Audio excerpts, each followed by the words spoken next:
I was recently contacted by the son of a friend of mine. He had been passed over for a promotion at work. And when he asked his boss why he didn't get the job, one of the reasons that was cited was the person who got the job was really involved in their industry. The person has gotten involved with their industry association and was serving on committees and knew a lot of people throughout the whole area of where their company served. And this person hadn't done it. And when I asked him why, he said, nobody ever told me that I needed to network, that I needed to grow a reputation. He said, I was always told just to do good work. He had spent 5 years working for this company thinking that just doing good work was going to get him onto that ladder and he could just climb the career ladder moving forward. And what he's discovering now, he's almost 30 years old, is that the people who have the best relationships inside the company, with their clients, with their vendors, and in their trade association are the people who seem to get more opportunities. Well, I agree. I tell people all the time that all opportunities in life come from people. And no matter how digitized our world has gotten, a like, a link, a share, and a follow does not take the place of a human relationship. So you don't need to just get somebody's LinkedIn. You don't need to just have their email. You need to have their attention. You need to know who they are, and you need for them to know who you are. And the way we human beings build relationships is through shared experiences. It's not from sending a couple of direct messages. It's from sharing time with people. So there is still a time and a place in our digital world for you to need to participate in industry association events, to go to lunch with clients and prospects, and to just simply build your personal brand. Now, I've done other videos on this channel about the importance of a personal brand and how to build a network. But for young professionals, this doesn't happen by accident. And the biggest problem is you're not going to be a young professional forever. There's going to come a time when you're going to rise to the top ranks of the company you're in or another company who recruits you away. And if you want those opportunities to come to you, people are going to have to know who you are, and they're going to have to like you, and they're going to have to trust you. Now, you might say, Tom, people do business with people they know, they like, and they trust. That's a cliche. And it's true. It is a little bit of a cliche. All cliches are based in truth. So as we look to this, it used to be getting to know somebody took time. You had to share experiences. Almost nobody who worked in a company who was in the office worked from home. So every day you were sharing experiences with people. You talked to people in the hallway, groups of people went to lunch. Within a company, there was a lot of sharing that went on. Now, with so many people working from home, the truth is it's easy to be out of sight and out of mind. So if you're not taking ownership of building connections with people, because we're still in a position where you can't see everybody face to face, which means you have to take the initiative to be able to get online, have a Zoom call, do whatever it takes to be able to initiate conversations with people. And if you don't take the ownership and they don't take the ownership, they're not going to know who you are. So we live in a world where I think the networking is more important than ever. And if you're a young professional, your secret weapon is going to be your network.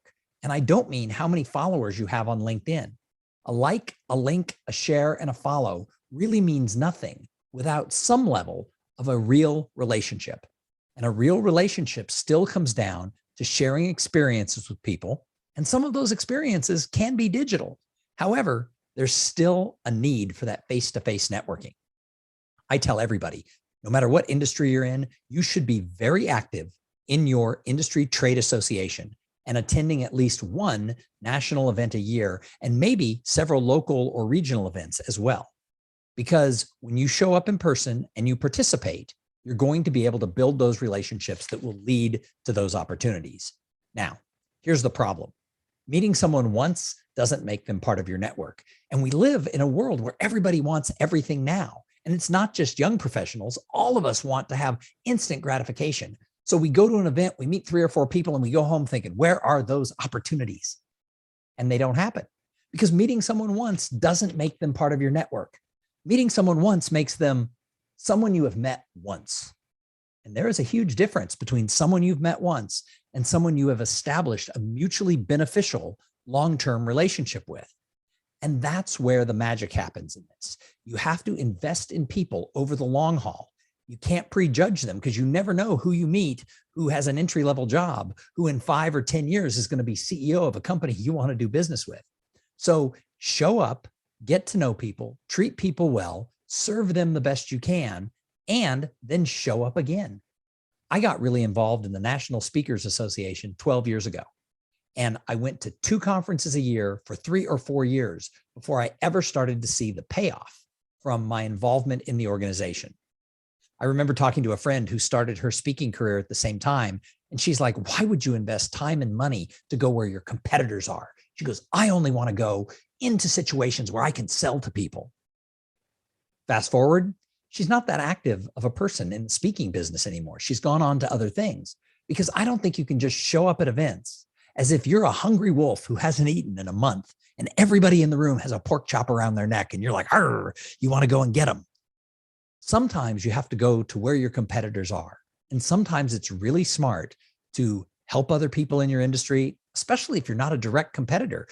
Most of the people who are professional speakers, I don't go up against them for the same gig because we don't speak on the same topic. We don't come from the same background. The type of clients that we best appeal to are very different. So building friendships with other speakers actually led me to creating a better business. Not only did I get referrals from many of them, but also I was able to watch what they do.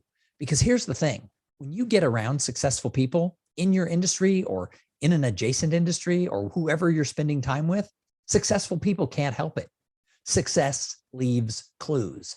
And so you want to get around successful people, build real friendships with them, and then listen to what they're doing, observe the actions that they take, and be there to help them make more money and grow their business anytime that you have something to offer.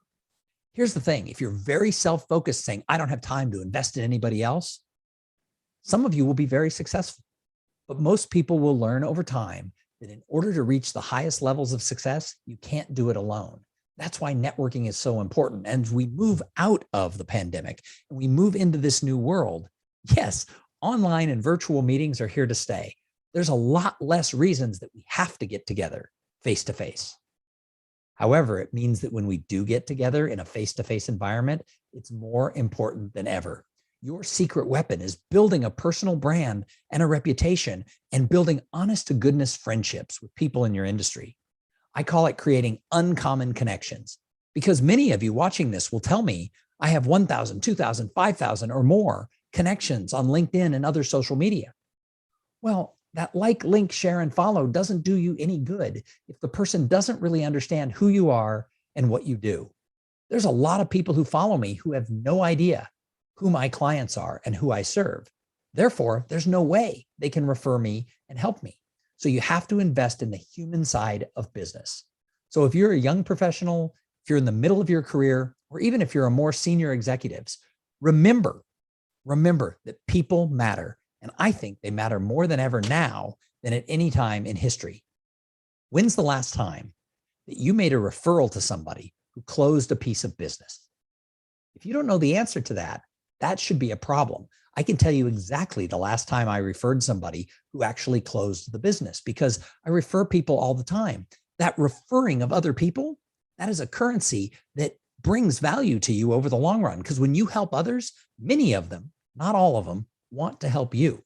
So don't think that you can build a sustainable long-term career unless you are invested in really creating honest to goodness friendships with people and being there to help them succeed. Because if you dream of having a network where people refer you and help you find success, why would they do that if you aren't helping other people? And it's not always the people who you help get business, who refer business to you. It's often other people who just see that you're a giver and they want to help those people because the best people in business are getting sick and tired of all the takers and all the people who are like, look how fancy I am. Here's my fancy thing. I'm so famous, blah, blah, blah. A lot of people are getting sick of that. So they're looking for the people who are genuinely just there to be nice, to serve, and to see that rising tide raise all boats. Hey, thanks for watching this video. Do me a favor, subscribe to the channel. I would love for you to let me know what you think of these videos that I'm making and share any comments and thoughts that you have in the comment section below. And tune in a couple days where we'll have another video on how to network with people and find more success. Thanks.